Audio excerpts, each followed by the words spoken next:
भगवान तप करून ही नदी आली कपिला. गोदावरीचे त्र्यंबक करून दोन नदीचा संगमाच्या काठावर रावणाच्या बहिणीचं नाक कापलं लक्ष्मण. राम सीता नाशिकला आले. 1 वर्ष 14 दिवस राहिले. समोर रामाची पर्णकुटी.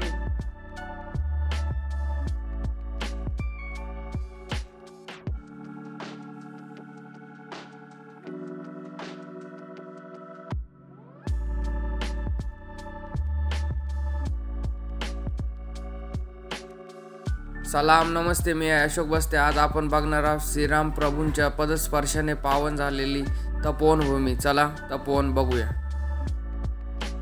श्री लक्ष्मणजी शेषनाग अवतार मंदिर. येथेच शूर्पणखेचं नाक कापलं गेलं होतं.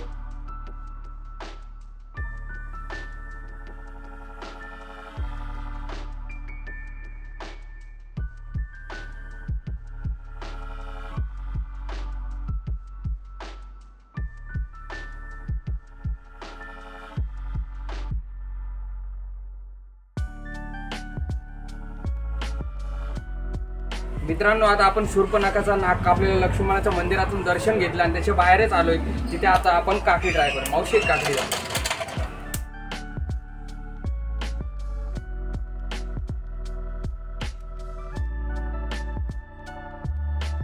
मला तर काकडी खूपच आवडली. तसेच ज्यांना मक्याचा कणीस आवडते त्यांच्याकरता मक्याचा कणीस ही काकडी.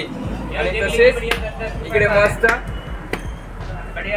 चिंच आहे. आणि चिंच म्हटली की तोंडाला पाणी सुटते. मित्रांनो, पिस्ता है, बादाम रबड़ी है.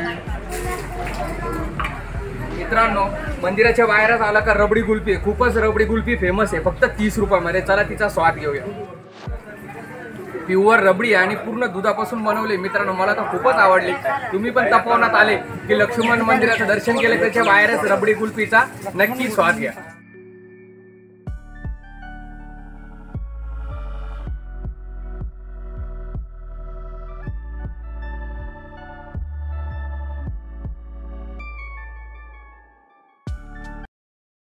जागेला म्हणतात तपोवन. 12 वर्षाचा जो कुंभमेळा होतो, हे कुंभमेळ्याची राखीव जागा आहे.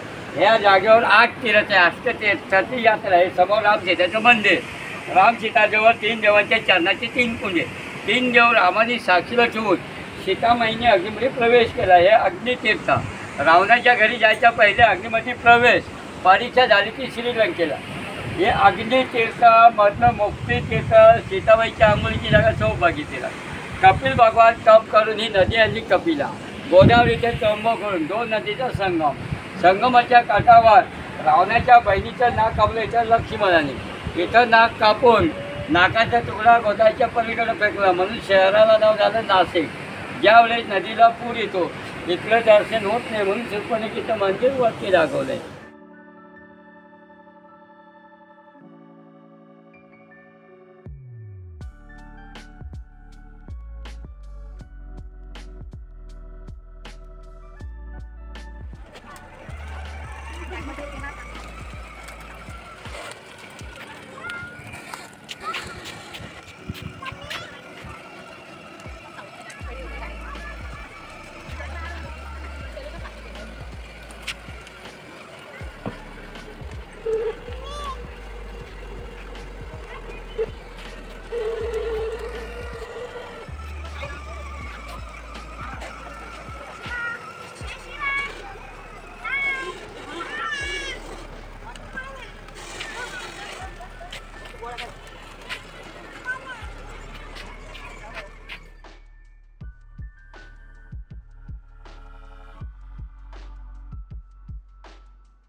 श्रीराम प्रभूंचे वनवास धाम मंदिर.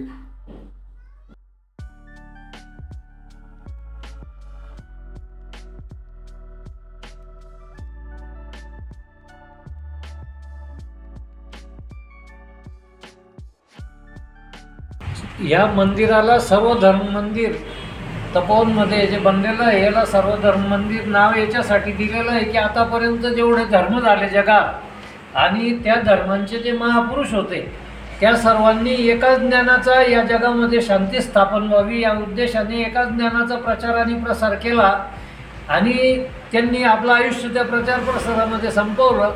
सर्वांजवळचं ज्ञान एकच आहे आणि ते असं जे ज्ञान आहे, ज्याला तुकाराम महाराज म्हणतात की देव आहे अंतर्यामी व्यर्थ इंडे तीर्थग्रामी, तुका म्हणे मूळ जना देही देव का पाहना. तुकाराम महाराजांच्या सांगण्यानुसार आपल्या देहामध्ये त्या देवाचं दर्शन होतं आणि त्या सर्व महापुरुषांनी तेच ज्ञान प्रत्येक समयामध्ये वेगवेगळ्या रूपात येऊन त्यांनी या धर्तीवर शांती स्थापन करण्यासाठी ज्यांनी ज्यांनी हे ज्ञानाचा प्रचार प्रसार केला त्या सर्वांचं इथे हे जे एका प्रतिमेच्या रूपाने इथे स्थापना केलेली आहे. आणि या सर्वांच्या मंदिराला जे सर्व धर्म मंदिर हे नाव देण्यात आलं आहे.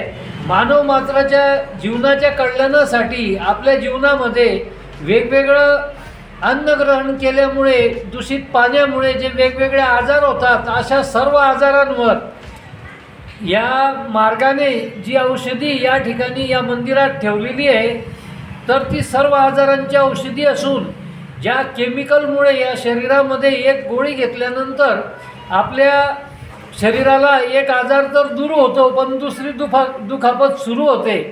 तर असे आपल्या या देशाचं जे रहस्य आहे, सुरुवातीपासून जे ज्ञान आपल्या आयुर्वेदामध्ये वर्णन केलं आहे, त्या आयुर्वेदाचा विकास व्हावा आणि आयुर्वेदिक औषधी प्रत्येकाच्या जीवनात उपयोगी पडावे आणि आपल्या आजारांसाठी औषधी या ठिकाणी या तपोवनमध्ये जे सर्व धर्म मंदिर आहे या ठिकाणी उपलब्ध करून देण्यात आलं आहे. तरी सर्वांनी याचा लाभ घ्यावा ही पाहणं सर्वांना आग्रहाची विनंती. धर्म मंदिराच्या समोरच आहे साई कृपा नाश्ता सेंटर. तपोवनमध्ये खूपच फेमस आहे. चला तिथला नाश्ता बघूया.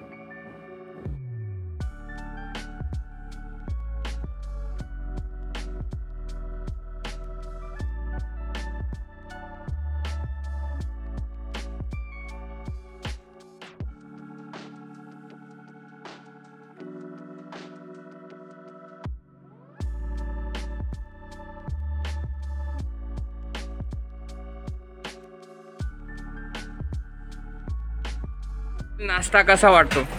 मी असं तपोवन वगैरे फिरायला आलो तर मला नाश्ता करायचा असला मी साई कृपा या ठिकाणी येतो आणि मला तिथला वडापाव, पाववडा आणि लाल मिरचीची चटणी ही खूप अतिशय सुंदर एकदम लसणाची खानदेशी टाईप लाल चटणी ती मला खायला खूप आवडते. आणि नाश्ता केल्यानंतर एक छोटासा कटी पितो. मी पण येतो आणि तुम्ही पण या पाववडा खायला.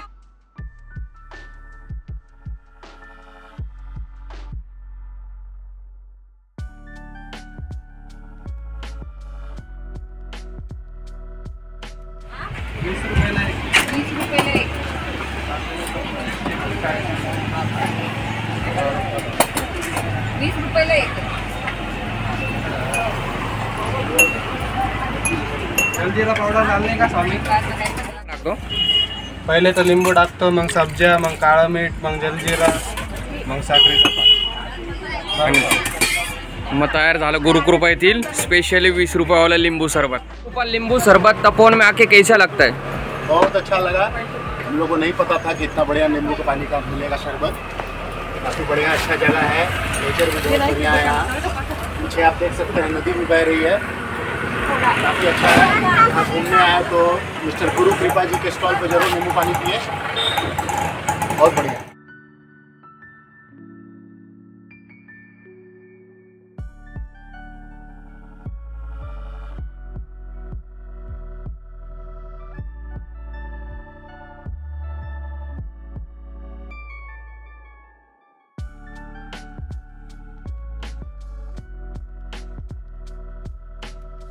समर्थ सोडा व आईस गोळा सेंटर. चला त्या दादाशी बातचीत करून जाणून घेऊया का कोणकोणते सरबतचे प्रकार आहे. दादा आपल्याकडे कोणकोणते सरबतचे प्रकार आहे? जीरा सोडा, लेमन सोडा, ऑरेंज सोडा, पुदिना सोडा, फुडबिया. आणि आता आपण हा काला खट्टा बनवतो, याच्यात काय टाकलंय?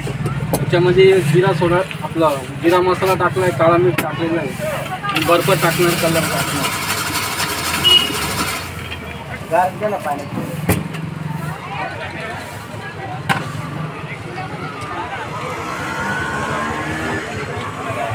हा काला कट्टा कलर टाकलाय. आता काला कट्टा सरबतची प्राइस किती आहे? 20 रुपये. आणि गोळेमध्ये कोणकोणते प्रकार आहे? ऑरेंज आहे, काला खट्टा आहे, स्ट्रॉबेरी आहे. आणि गोळ्याची प्राईस किती आहे? 15 रुपये. 15 रुपये. आणि आपला इथला समर्थ सोडावा आईस गोळा सेंटरचा टायमिंग काय आहे? सकाळी 10 ते संध्याकाळी 8. आणि इथला ॲड्रेस? तपोवन, कपिला गोदावरी संगम तपोवन. आणि आता नवीनच झालं आहे श्रीराम यांचं स्मारक, त्याच्या बाजूलाच आहे समर्थ सोडावा आईस गोळा सेंटर.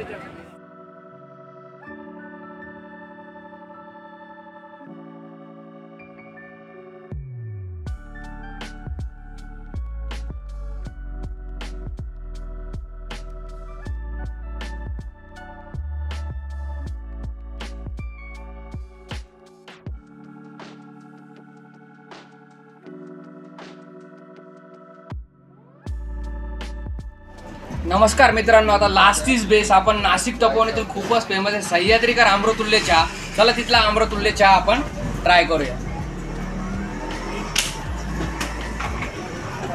अमृतुल्य चहा तर खूपच छान आहे, गुळाचा चहा आहे आणि ते सोबत मस्त का आपण टोस्ट ट्राय करूया.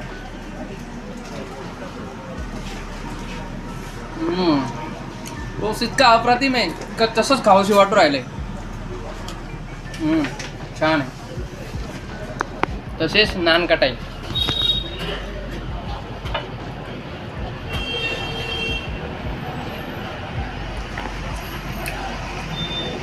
हाय काय अमृतुल्यचं चहा आहे मित्रांनो, सह्याद्रीकर खूपच मस्त आहे. आणि तसेच इकडे आपण समोसा ट्राय करणार आहोत, गरमागरम समोसा. हे बघा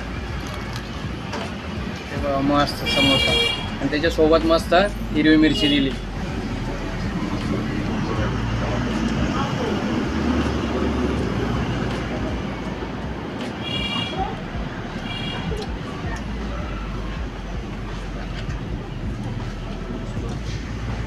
मित्रांनो इथला तर मी चहा ट्राय केला, नाश्त्याचे प्रकार ट्राय केले. मला तर खूपच आकार आहे नाश्त्याचे मित्रांनो. तसेच यांच्याकडे आता नवीनच अमूलची आईस्क्रीम पण चालू होणार आहे. आणि मित्रांनो मला तर खूपच आवडले. तसे अशोक बस्ते यूट्यूब चॅनल सबस्क्राईब करा, लाईक करा आणि शेअर करा.